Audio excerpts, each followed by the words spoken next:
Alright, so I finished Assassin's Quest. I finished the Farseer trilogy. I should be happy, but I'm actually pretty sad. I'm very disappointed in this book, so let's get into it.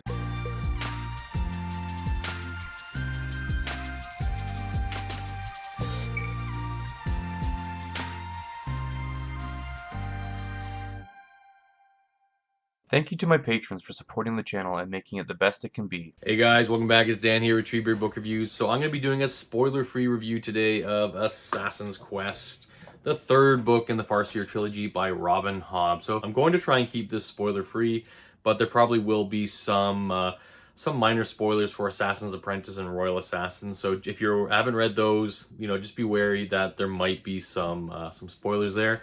But yeah, so to preface this, I was actually sent this book by a subscriber. That is not going to influence my my review today. I'm going to be brutally honest and tell you why I didn't like this book and why it was a big miss for me. Okay, so before we get to all the bad stuff, I do want to say, guys, thank you for supporting the channel and, continuing to watch the content out here. If you like the channel, please like, comment, and subscribe. And, by the end of this review, if you think I've earned your subscription, I really appreciate it. So, let's talk about good. Okay, there are some good things in this book. I only could really kind of come up with 4. But there are 4 good things. So, the first thing I wanted to talk about, again, spoilers for Royal Assassin, is Night Eyes. Night Eyes is probably my favorite part of this book, just because he had a lot more to do. You see a lot more of Night Eyes. He has a lot more interaction with Fitz, because really in Royal Assassin, Night Eyes would come and be like, "Go away, Night Eyes, I'm in the village, I'm with Molly. You cannot be with me, it is not safe." So, Night Eyes really kind of sits back in the second book, and he's also a cub, right? And he kind of grows up with Fitz there. But in this book, he's a fully grown wolf. He's super dangerous. And he's just such an interesting, fascinating character. Like, he adds a lot of dimensions to Fitz. And without Night Eyes, Fitz is a really boring character. So, Fitz is just more interesting with him around. And there is a section of the book, I think it's like 100 pages. And, this is a 900-page book. So you would think that so much would happen. And a lot doesn't. And so there's like 100 pages where Night Eyes abandons Fitz to, kind of get his rocks off and, kind of run free, sow some wild oats, and just live fast. And so boring without him, because I was just like, I'm stuck with Fitz. So the good is Night Eyes. Another good to kind of carry on is the relationship between the Fool and Fitz. I really did like that relationship and how it was developed in this book. Really in the other 2 books, it's kind of a combative relationship a little bit, where the Fool, he's kind of just, he's a jerk, and he's making fun of Fitz and, putting him down a lot. And you don't really know if he's Fitz's friend. And in this book, that relationship is much more developed, really not till the end of the book. It takes a long time to get there. But it's there. I really enjoy the relationship building that went on with those 2 characters. And you really kind of see the love that they have for one another. And why, when people go on to kind of continue to talk about the realm of the Elderlings, that certain series with Fitz and the Fool are their favorite. So I can see why that is. So another thing that's kind of improved from Royal Assassin, which I was actually surprised improved, because her prose was really good. Like, her language, her writing, her succinctness, how her clarity of writing, how engaging she was with her writing. It did improve in this book. I found her prose is a lot sharper. She was able to communicate a lot better. And she was really good at drawing these pictures in my mind. And it was kind of evident from this book, she was really kind of driven to do some world building. She needed some mega world building that she wanted to hit, it seemed like. And, because the first 2 books, you're really kind of in Buckkeep, right? And so I felt with this book, she really kind of worked on her prose to get you out of Buckkeep and describe the world that you're in. But, with the prose came, an issue with pacing. So I'm going to talk about negatives later, so I've kind of already spoiled one there for you. And then the last thing, there is a relationship that kind of develops between a character, well, 2 characters you've known, and there is kind of, a budding love interest that starts there. you kind of see it a million miles away coming, and I liked it. I really thought it was the best thing that could have happened for both characters. They both really deserve each other. They both deserve to be happy, and I actually like how that was executed, and I liked how other characters who reacted to it kind of accepted it. So I really enjoyed that. Was probably my favorite part of the book is that relationship that grew and was established and was kind of sealed with Robin Hobb's love there. So that's really it, guys. That's all the good things I can talk about. I'm gonna kind of get into the negatives now and why I really didn't enjoy this book. All right, so the two biggest things for me in this book that was just the killer, like it says 900 pages, is the pacing and the repetition in this book is unbelievable. It is so just, you get beat over the head with certain things where she repeats herself all the time. So one of the things that really frustrated me in the books, I'm going to open up a page here, is at the beginning of each chapter she does like this little kind of like history lesson where it's kind of fits writing and is like several years later in his study. But you know what? Everything that's kind of delivered in this, you get told about either in that chapter or in a subsequent chapter, and you're just like, I don't care. I really don't care. I don't need to read it twice.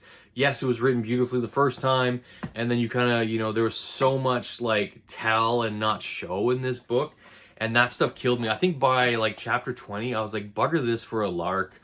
I am not reading these like chapter entries anymore. I stopped reading them. I stopped caring.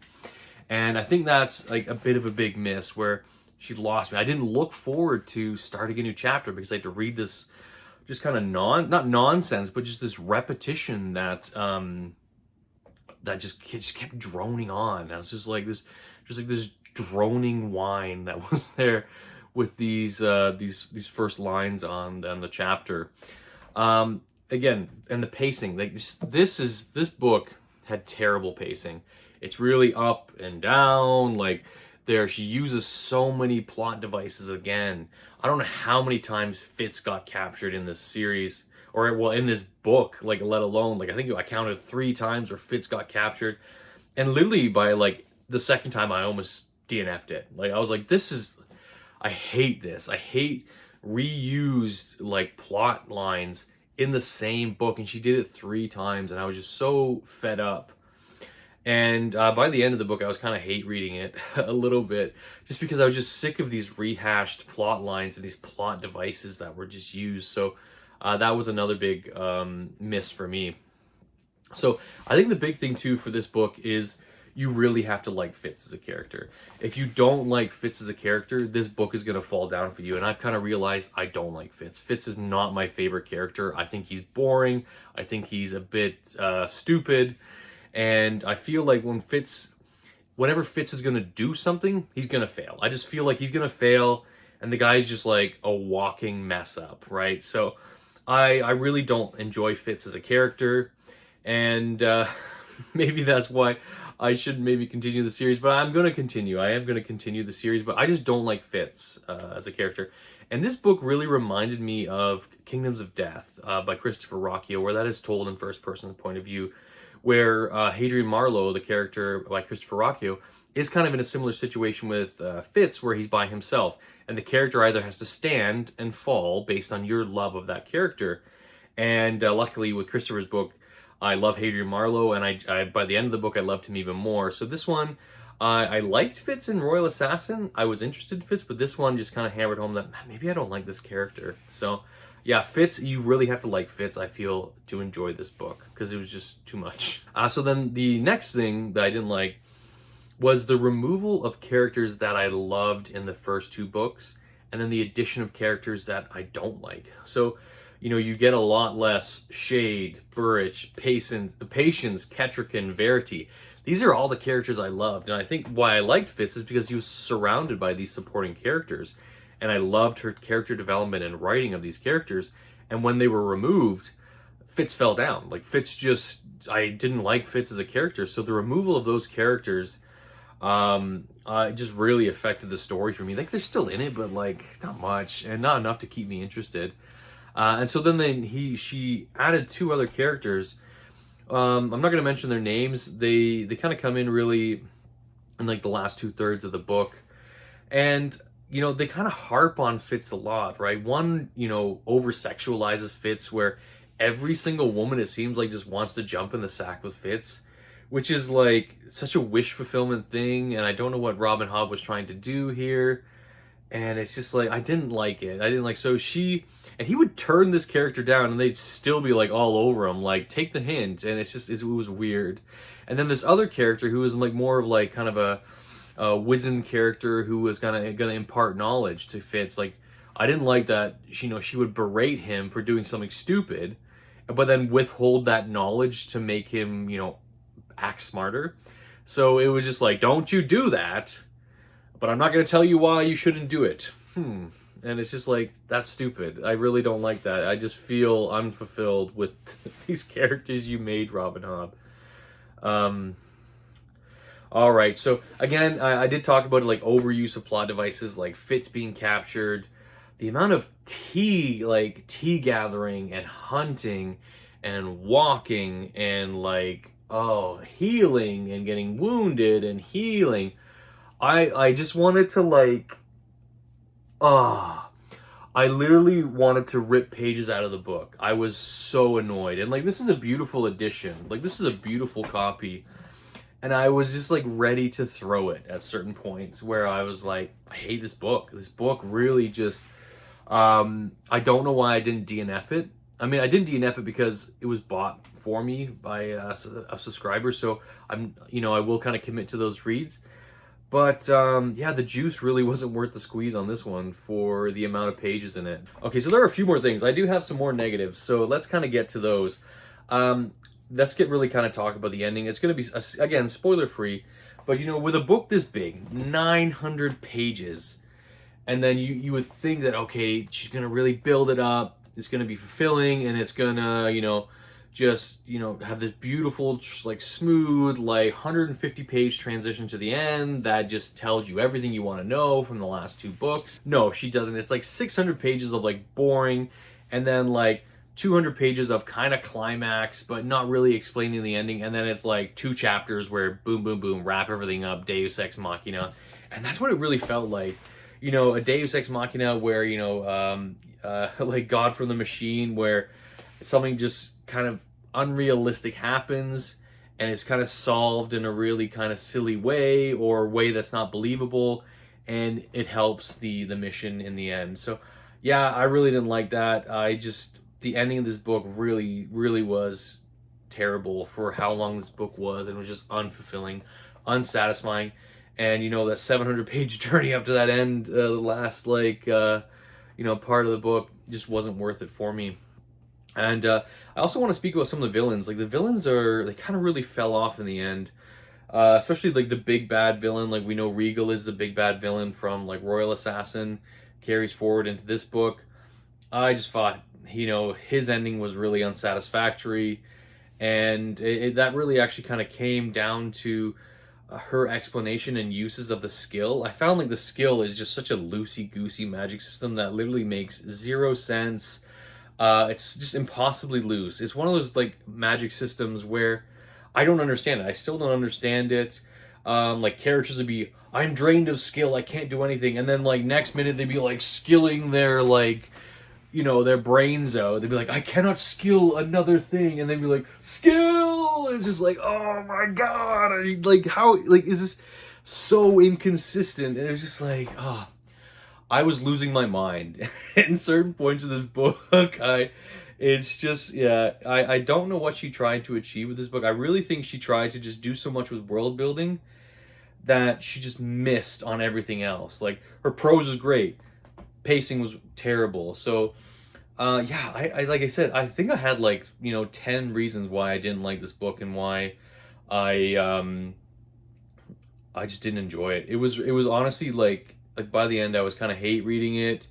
It was painful. I just didn't enjoy it. But I think I'm going to continue to go to live ships. Everyone kind of keeps talking me off the ledge, no, do live ships. So I will read live ships, but really to kind of get, my rating of this book, Assassin's Quest is D tier. donate. I'm not going to be donating this edition because, again, it was bought for me. But all my other editions of Assassin's Quest, you bet they're going. I've already got it in my box to be donated this week. So I'll pass it on to someone else. Someone else can be bored to death with it. So anyways, guys, that is my review of Assassin's Quest. You know, I would actually kind of like to hear what you thought of it and why I'm wrong. Like why you loved it. Because it's this book is so polarizing where, you know, people either love it or hate it, and I just don't get how it has like a 4.14 on Goodreads. Like that just baffles my mind. Like I'm like legit confused. So yeah, like that's it, guys. I really didn't like this book. I will continue with Realm of the Elderlings, but this one I will never read again. There is like zero shot that I read this book again. So anyways, guys, that's it from me, and we'll see you on the next one. Cheers.